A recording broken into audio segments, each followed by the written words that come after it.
Yo, what's going on, you guys? It's your boy Three Stickity in this thing, baby, representing TKOG. I'm actually chilling at my crib right now, but I wanted to make this video, and it's concerning a topic that is brought up so much this format. Oh man, well, I mean, it's not just this format; it's brought up all the time, and it does get pretty annoying sometimes because it's such a cliche and it's tossed around, and it's used to justify decisions that really shouldn't just be made just based off of that reasoning alone. And it's typically the but it lose to Dark Ruler though, but it lose to Super Poly though, but it lose to Gamma though, but it lose to Hand Trap.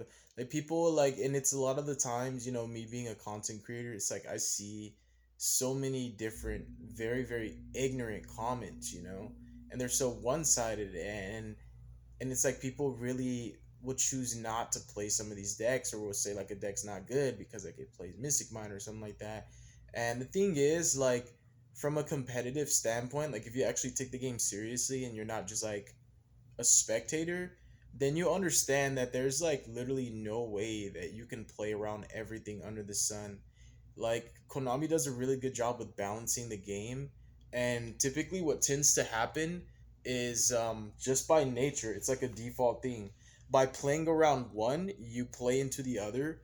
So when you try and play around Dark Ruler, you'll play into Gamma. If you play around Gamma, you'll play into Dark Ruler and Talents. If you try to play around Spear Mode, you'll play into to Lava Golem. And if you try and play around Super Poly, you might just lose because your inboard's not going to be as strong. If you play around hand traps in the sense that you don't commit to the play because you're scared that you're going to get hand trapped, then you might just lose. Sometimes it comes down to if your opponent has it, they have it. Sometimes the reasoning could just be, hey, you drew the out and I didn't. You're the better player. But it's deeper than that, just in the sense that just because a deck loses something doesn't necessarily mean that it's bad. I've heard a lot of this format, if your deck doesn't have a way to if your deck loses to Dark Ruler, it's not a good deck. But when you really think about it, I mean, look at the context. I mean, do you see how Dark Ruler is designed? It's intended to be a card that helps to balance multiple formats. I mean, Dark Ruler was designed to be an equalizer card, and equalizer cards essentially keep balance in the game, because what typically would be unfair is now not as unfair, because there is a possibility that you can contend with that without having to worry about your deck being good enough or not. And so it's that, hey, it loses the Dark Ruler, so the deck's not good. But what if the deck didn't lose the Dark Ruler? So then you would go from complaining about the deck being not good because it loses the Dark Ruler to this deck needs to be banned because it doesn't lose the Dark Ruler. You see what I'm saying? It's very counterintuitive, and a lot of times, they contradict one another. A deck is always going to have to lose to something or multiple cards, or there's no balance. It would be such a cancerous and toxic format if decks just couldn't contend. I mean, if there were no equalizers to contend with these decks, is what I should have said. And so I don't believe that just because Dark Ruler is so good, and Super Poly, the way it's designed is you can't respond to it. I don't think that decks are bad because, oh, they can struggle against those cards, or those cards are high impact against them. I mean, when you really think about it, wouldn't you prefer it that way? Your deck has to have some type of weakness, some type of choke point. And if it's not hand traps, it has to be a blowout. Because if you can't hand trap the deck, or it's just too resilient and it's too strong and it's just too good at playing through hand traps, your next best bet is going to be equalizers, blowouts. Typically people call them board breakers. But I mean, that's vital. That's essential to the game. There has to be balance. There has to be counterplay. And then there's literally counterplay to counterplay. But like I was saying, what was aforementioned earlier in the video, just it's almost like a default thing. Just by the nature of you trying to play around one, you will play into the territory of another. You might play around Nib and you'll still play in the Lava Golem. You might play around Spear Mode and you'll still play in the Lava Golem. You might play around Lava Golem and still play into a Kaiju. There's literally so many board breakers and equalizers and just really good cards that can stabilize, especially combo deck boards. These cards exist for a reason. So no, your deck's not bad. because it can lose to these cards or because its board can be dealt with.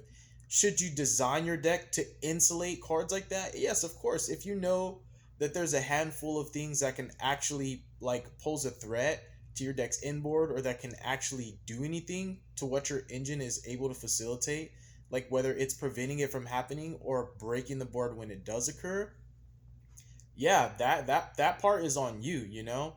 If like you have the chance to build your deck to be able to combat the essential like the weaknesses that are obvious, easy to telegraph, known, typically are going to be in other people's side deck, especially if you're playing a popular meta deck, and you choose to do yourself that disservice by not providing coverage for those kinds of cards, that's no one's fault but your own. You know that, and in that case it's not the deck, it's the player. Most of the time it is the player, but hey, you know, it people just it's just people just think differently, you know. But I mean that's controversy. That's how controversy works in the community. Everybody thinks different, but at the same time there's so many Indians that want to be chiefs that it's really hard for it to be a healthy learning environment with a lot of room for growth, you know, because people are putting caps and limitations on their potential simply because they're not willing to learn, they only want to teach. But it's like, dude, there's nothing wrong with giving insight or giving criticism if it's constructive. Like, if all you are is a backseat duelist, and maybe you're not even a backseat duelist, like, bro, you could really feel like I'm coming for you. You could really be like, wow, Stacks, you're really throwing shade at me right now. If you fit this category, then yeah, get better, fool. Like, if you're one of those backseat duelists or one of those guys that doesn't really play competitively, but talks like it, acts like it, walks like it, and always has something to say, but truly doesn't have the experience to even do as good as you expect others to do, you know, like consider that. Maybe you should get better at the game before you judge somebody else's misplay, before you judge somebody else's performance, before you downplay or undermine somebody's accomplishment or their achievement and try and discredit someone's hard work. I mean, I've seen this so much, and it's not just concerning the topic of like, oh, your deck's bad. It can't play through three hand traps.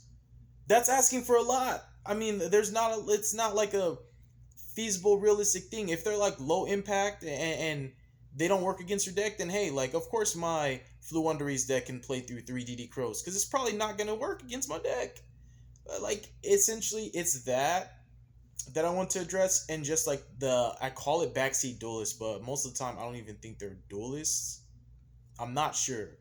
I probably got to think of another clever way to describe it, but it's definitely backseating, and I don't like backseating because it's so easy as a spectator to say, "Oh, that was incorrect," or "Oh, this is the better play." But have you actually played in a competitive environment in a big tournament where you're not getting proper rest or hydration, or you're not eating properly? Your body doesn't have the nutrients that it needs, and your brain is constantly being tested, and you're already under pressure, and you know that you're on camera, and you know that there's spectators, and you know that there's going to be harsh critical judgment already. So sometimes you're making mistakes that you typically wouldn't even make because you overthink things because the pressure can get to you. I mean, it's that stuff really happens, and it happens more to competitive players who see success in the game than it does to people who always have an opinion but have no experience, you know? So it's like the credibility, it's hard to validate or justify a lot of these opinions. And it's like, I don't like to be that guy that's just like, I'm going to pee in your milkshake and I'm going to say your opinion doesn't matter. But I am going to say your opinion doesn't hold as much gravity or weight because you don't have the experience, because you haven't been there. And no, maybe the deck's not bad. Maybe it's just like people's expectations are so weird and distorted because you want a deck to be so good that it can't lose to the cards that most decks lose to. But then when a deck comes out that overperforms in that area, now it's like, oh, first we asked for it, and now no, we need it to be banned. You know, I don't want this deck to exist anymore. Like, I feel like this is toxic. And it's like, wait, weren't you just like asking for this? I mean, didn't you ask for this? And now you feel like it's a problem. It's not healthy for the format. I mean, it's not like I'm trying to please everybody because it's literally impossible. You can never please everybody. But I do feel like the ignorant statements with the lack thereof in regards to knowledge, I don't really like that. I don't really appreciate that.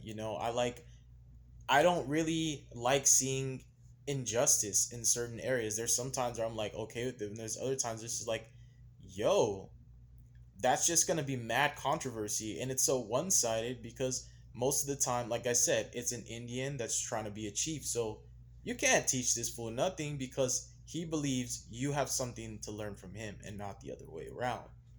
But no, there's no possible way that you can play around everything under the sun. It's like it's literally supposed to be impossible. Otherwise, what a tier 0 format is, it would actually be a tier 0 format. Like, that is a really poorly used statement. But when you think about it, if there was a deck that just played around every equalizer card in the game and was so resilient that it just navigated through hand traps like a knife just cutting through butter, that's a tier 0 deck. And it's consistent enough to do it every time and it overperforms in like a 17 round tournament. You would go from, oh, like, if you're not playing that deck, you're not good, to you will go from, like, yeah, like I was saying, if you don't play that deck, you're not good, to, oh, you're playing that deck, it's autopilot, it takes literally no skill, that deck's brain dead. But just before, it's like, oh, if your deck isn't as good as that, why are you playing another deck? And then we see the results, and oh, I'm tired of seeing this deck. Oh, I can't wait for Konami to ban this deck. But we were just saying, oh man, no, you're tripping. If you're not playing this deck, you're smoking crack. Like, if your deck loses to Dark Ruler, it's a bad deck. And then someone's playing a deck that doesn't lose to Dark Ruler, and they're like, this deck needs to go. This is cancer. This is toxic. There's no skill. You have no skill. This is a brain dead deck. It's autopilot. You know what I mean? Like that.